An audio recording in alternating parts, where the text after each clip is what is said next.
asked questions. Now you're just going to test me. You're going to put my credibility on test for all the things I've done in just 90 minutes, surely. And then my other question is there really a winner in a debate? It's just because most candidates, it seems like they're scared of being perceived as losers.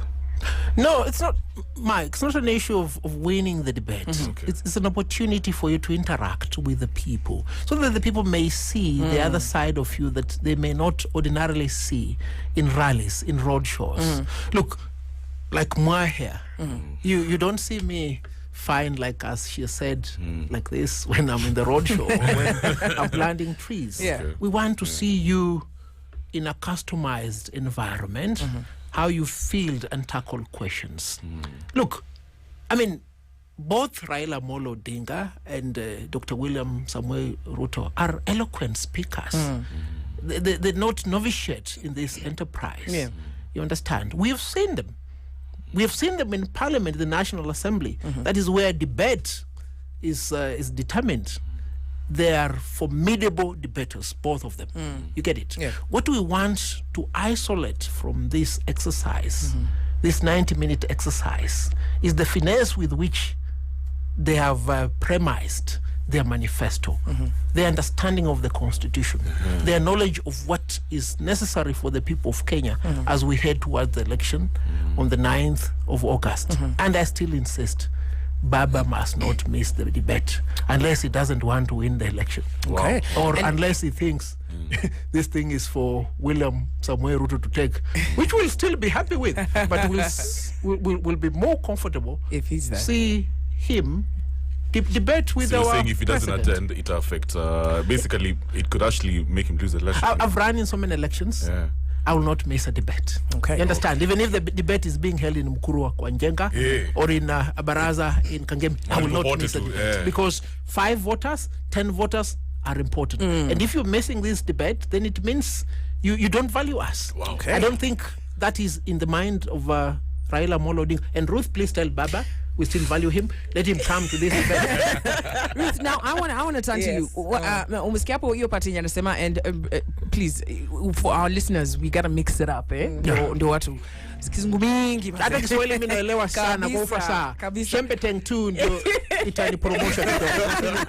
Nitajaribu. The only word I know in Shembeteng is Nakulombo. That's enough. That's enough. That's all you guys need to get. That's Ruth, yes. Umesikia hiyo part ya first and foremost. Umesikia watu wengi kabisa wamesema, ukisikia Wajakoya hapa wamesema kama hii podium haitakuwa all 4 of us, misi dai. Last week we spoke to Zubeida, who's one of the moderators. Na aka explain kwamba kama Justina na Ruth wa Agano hawangepata nafasi ya hiyo wao wawili, hatungepata kuwasikia, as in they wouldn't have been what's the word, like that, walipatiwa ile opportunity, right, to hear and get to learn from them. So kama wangekuwa on the same podium na Karua na Rigathi, it could have maybe taken away from them. That is the explanation was given by Zubeida. Here is a presidential candidate saying, look, I'm not down for this. If we're not all for, mimi sidai kwa hii platform. It's unfair. What are your thoughts on this? First of all, kitu moja wa Kenya walikuja kurealize from last week's debate is the fact that, in fact, kama how deputy presidential candidates wangekuwa wote on the same platform, we would have actually found that wale walikuwa kwa first debate probably would have performed even better than wale wenye walikuwa Martha Karua and Rigathi Gachagua.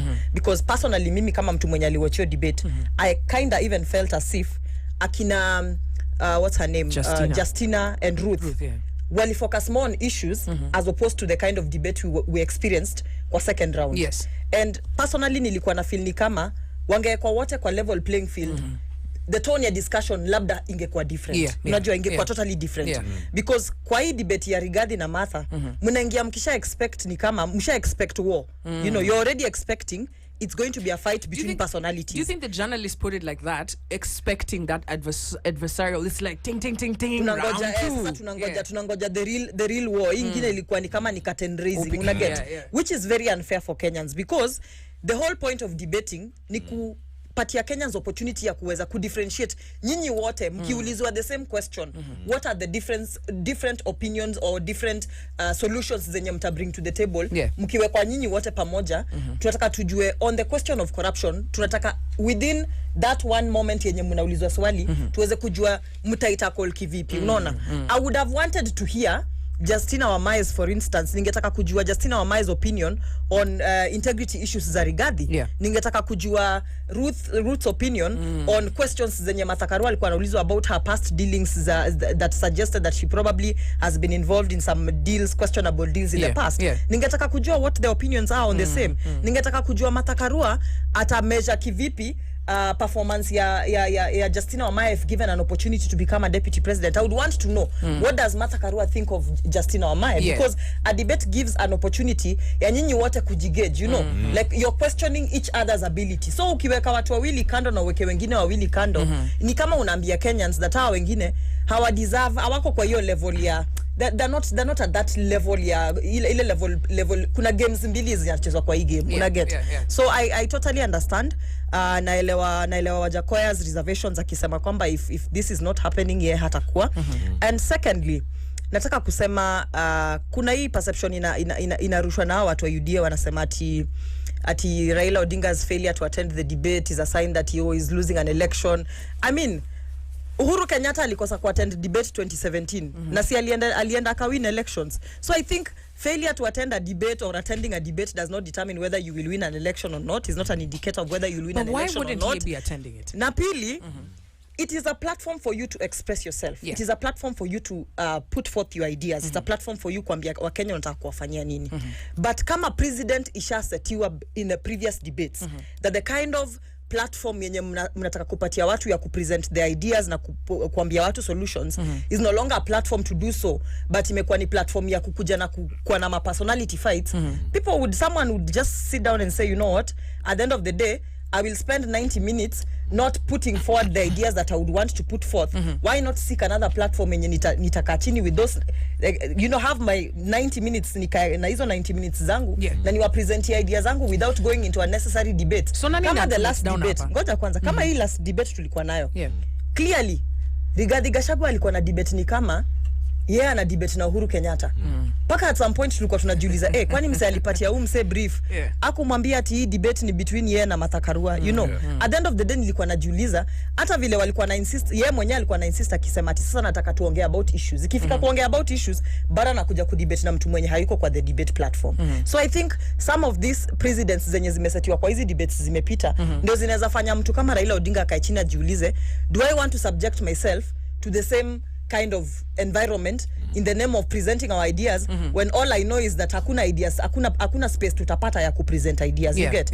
Na kitu moja wase wanafaa wajue about Raila Odinga, si ati ni mtu anaogopa kudebate.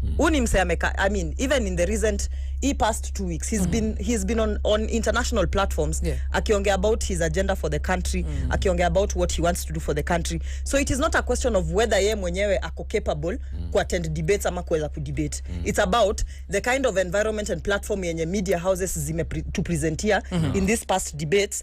Vile hiyo environment vile wameiset inakani kama it's no longer about presenting ideas, it's about personality fights, it's about unnecessary discussions zenye zisaidiwa Kenya. So nadhani waso media wametulet down. Media wametulet down cause kama mna moderate debate, of course you are nyinyi ndio mnastia debate, mnatuambia this is the direction the debate is supposed to be taking. Mkisha realize that within the first 10 minutes hakuna mali tunaenda, when ideally tunafaa tukwe tukifocus on issues and for the first 45 minutes we have been, it's back and forth, personality.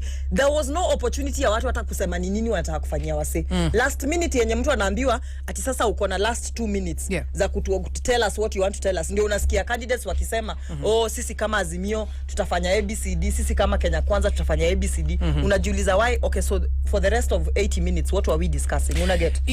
Kuna kitu interesting yenye umetaja, and nataka kuuliza my MVPs, do you agree with the sentiments zenye zinashaiwa hapa kwa studio? Kumbuka unaweza tumia hashtag kwa Box and Kev tuambie, sababu tunasikia labda ni hizi issues zenye zinadebatiwa hapa kwa podium zenye zina end up kwa personality politics. But you mentioned Justina na the first debate kulikuwa na issues zilidiscussiwa.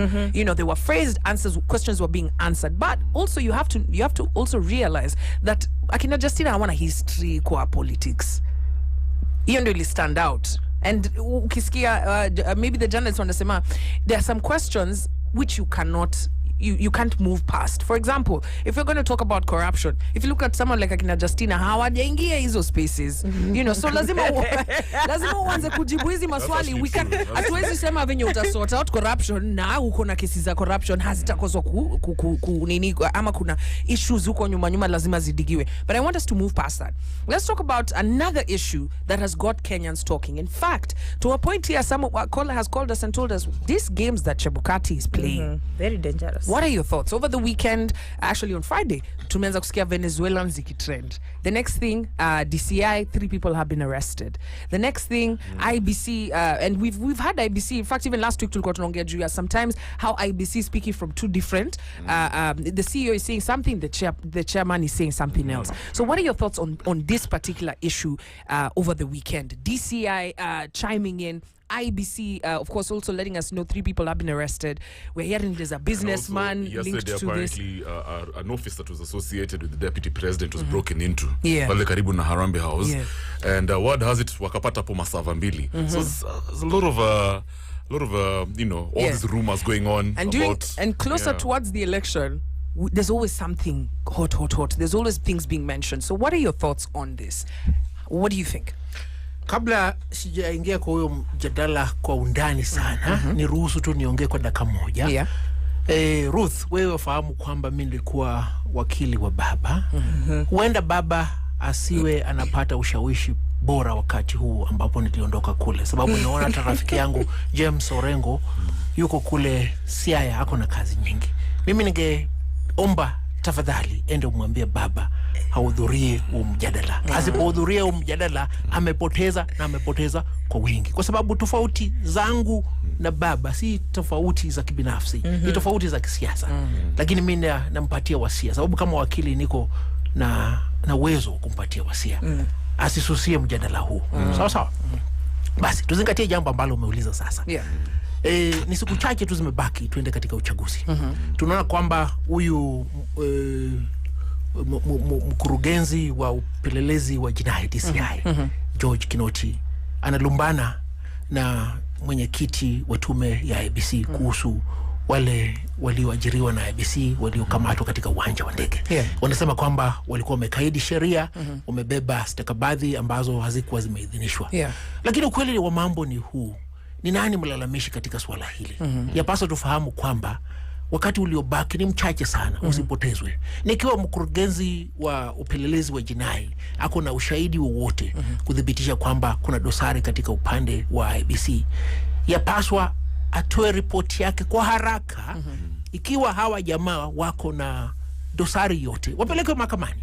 Tusiwe watu wa kujadili mambo ambayo hayaleti manufaa, hayaleti mwelekeo bora. Sababu wakati huu yapaswa tuwe tunazingatia jinsi gani tume ya IBC itakisha kwamba tuko na uchaguzi bora. Na hawa wapelelezi wasitupotezee wakati. Na mimi sitaficha maoni yangu. Wanatupotezea wakati. Ikiwa kuna makosa iliyofanywa, wapeleleze kwa haraka. Mimi siko hapa kutetea mtu yote. Simtetei IBC, simtetei DCI, japokuwa huyo George Kinoti mimi simpendi kwa sababu ya tabia zake. Lakini wafanye kazi yao kwa haraka. Niulize swali. Kama umesema juu ya upelelezi ifanywe haraka, and especially considering it very sensitive. Kama kulikuwa na evidence, why would you come out with a statement na hamjafanya upelelezi mumalize ndio kama mnaambia Wakenya ni hivi ama ni hivi? Lakini inaona ni kama ina create some sort of, you know, perception kwa mind ya Wakenya that something is off. And that ukiongelea conversation on the internet this weekend imekuwa ni kama kuna kitu inapikika. Unajua George Kinoti anapenda mzaha sana. Sijui kama ni askari ama ni mwanasesere. Sababu badala ya kufanya upelelezi, yeye utapata kwa mtandao. Na ukiona hata simulizi zinazotoka katika mtandao katika ule ukurasa wake, ni mzaha sana. Yeye ni askari ama kwa kufanya mchezo. Uelewa? Na si jambo hili pekee. Mambo mengi sana ameyafanya. Atakwambia tuko na ushahidi, tutawapeleka hawa mahakamani washtakiwe. Anapopeleka ripoti kwa DPP anaangalia sema nani, my friend, wewe unapenda kufanya mchezo sana. So ende usome kidogo, ende uangalie report, ende uchunguze hapa. I mean, usikibie, usiwe mtu wa kuwa na mdomo wa kupayuka kabla hujasikiza timamu. Na hiyo ndio shida kubwa ambayo George Kinoti amekuwa nao kwa muda huu wote ambao amehudumu. Na mimi nakuhakikishia wakati huu hata tukimpatia siku 20 hata leta ripoti yote kudhibitisha kwamba hawa jamaa anaosema kwamba anawapeleleza wako na hatia yote. Hawache upuzi. Wakati umeisha. Awache IBC ifanye kazi yake. Na ikiwa IBC ingetuambia kwamba kuna shida, basi tungeelewa. Lakini nani aliye na lalama hii? Nani asiyetaka uchaguzi uendelee? You understand? Iko shida pale. Let me ask you something quick one, Nelson. Do you think Kenyans have lost trust in the IBC or conducting e-election? Wanaona itakuwa free and fair maybe? Mike, jina lako ni Mike. Kevin. Yes. Kevin, me, I don't have trust in anybody, not even myself. Okay. I rely upon facts. See, do I have a suit? Do I have a tie? It's not an issue of trust. It's fact. I check in the mirror whether... So what's the facts? What exactly? What are the facts? If the facts were there, the DCI will have put them on the table. And you see, in the abundance of words, there is error. Why do you need 25 pages to give us a report on a simple, straightforward issue of individuals who have come into this country with election material that is unauthorized? You understand? Exactly. Yeah, that's propaganda. That's drama. Okay. Yeah. Now the question I want to ask Ruth, nani ana benefit kusikia story kama hizi? Ni nani ana benefit sazile? Because you know we really and you've raised the issues which are kama ni investigation inafanywa, mbona isifanywe alafu ikuwe conclusive tujue hao wameshtakiwa wako mahakamani ABCDE, but nani ana benefit kusikia story kama hizi zenye they are inconclusive? You see, for me it's not even about who benefits, for me it's about the credibility ya hii process. It is about whether at this point Kenyans wanaweza sema wako comfortable kwenda kwa hii elections vile vitu ziko. Unaona? In as much as Kinoti ako na history yake, and at this particular point his history is inconsequential, like haimata sahi. Kitu inamata kwa Mkenya ni a foreigner mwenye ako na passport yenye ime-expire, alikuwa amebeba election materials na amezibeba in a private capacity.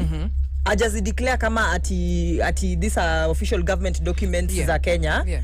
Amepatikana kwa airport na election materials. Haijulikani anaenda wapi na hizi election materials. Kuna controversy about whether yeye ni employee wa IBC ama si wa IBC. IBC wanakuja kusema ni employee wetu. DCI wanasema si employee wa IBC based on records. For me, that kind of confusion, it is not even about ina benefit nani. At the end of the day, inanifanya mimi kama Mkenya najiuliza, are we really ready for this election? Inanifanya najiuliza, who is behind all this? Unaget? Who is behind all this? Because at the end of the day, kazi ya DCI ni kuinvestigate vitu kama hizo. Whether Kinoti akona issues, whether akona personal issues ama not, whether akona madrama, it doesn't matter. What matters is that IBC is meant to be investigating these things. And the truth of the matter is, si Kinoti ndiye alimpata kwa airport. It's not Kinoti who went there on a personal capacity to investigate this matter. It is IBC officials walienda on their personal, DCI officials walienda ku-investigate hii issue. So, toa Kinoti na personality yake na issues zake kando, deal with the issue, which is that funny things are happening 2 weeks to the elections. And nakumbuka ile siku yenye kwa Mboxa kuwa tukidiscuss na wasee wa UDA hapa tukisema we need to question these things. Hatuwezi enda tu blindly into an election saying tuko ready ati hao watu wa Azimio wanaongea hivi kwa sababu they are afraid of losing an election. At this particular point, it really doesn't matter whether you're in Azimio or you're in Kenya Kwanza or any other political formation. What matters is that Kenyans wanajiuliza sahi, are these things a preparation for a rigged election or not? Are these signs of a preparation for an election to be rigged? Ama nini? Unaget? That's just the main question in Kenyans. What would make you confident? I want to take a short break, but what would make you confident? Mimi kitu tanifanya nikwe confident sahi nikisikia tu processes are ongoing smoothly.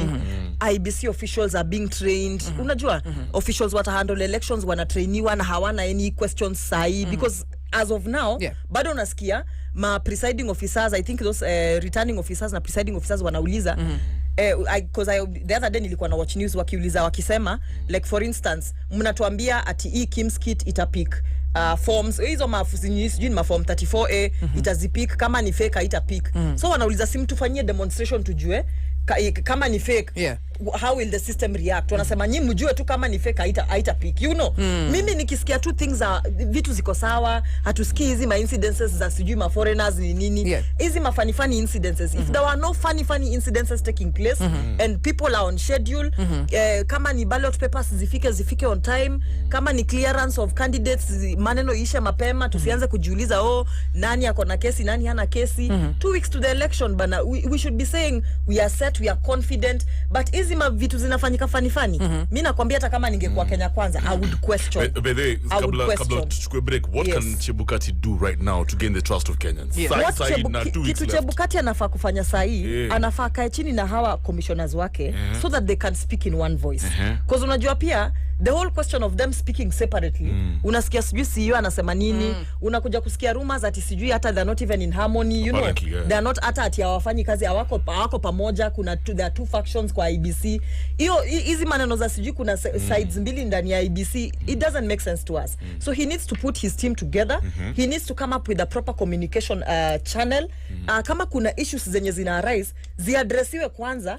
Badala ya unajua ukianza kutupatia 5-6 press statements over one issue in less than 24 hours, but hata si tunakuwa worried, tunashangaa, so what is the position? So if an issue comes up, before rushing to issue a statement, kaeni chini kama IBC, mudecide okay, hii issue ndio iko hapa, ina affect aje, what are the facts here, what is the way forward, how have we resolved it? Ndio mkuja mtuambie by the way kuna hii issue, we understand that people are raising questions about this, this is the true position of things. Ndio tukwe communication. Hii ni kama relationship sasa, at a critical stage, communication is everything right now. Transparency is also another one, and I just want to ask you, yes or no, do you feel IBC is being transparent with how they're handling the election so far?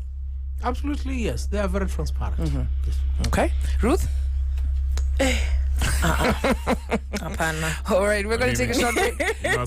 Me not do exactly where you are at. 21 minutes to 9 a.m. Kumbuka, you can join the conversation by hitting us up on #Kwambooks and Kev. And I can see comments in are coming nice and hot. Vote for our Kenya. Vote for the youth policies. Vote for opportunities. Vote for the truth and violence.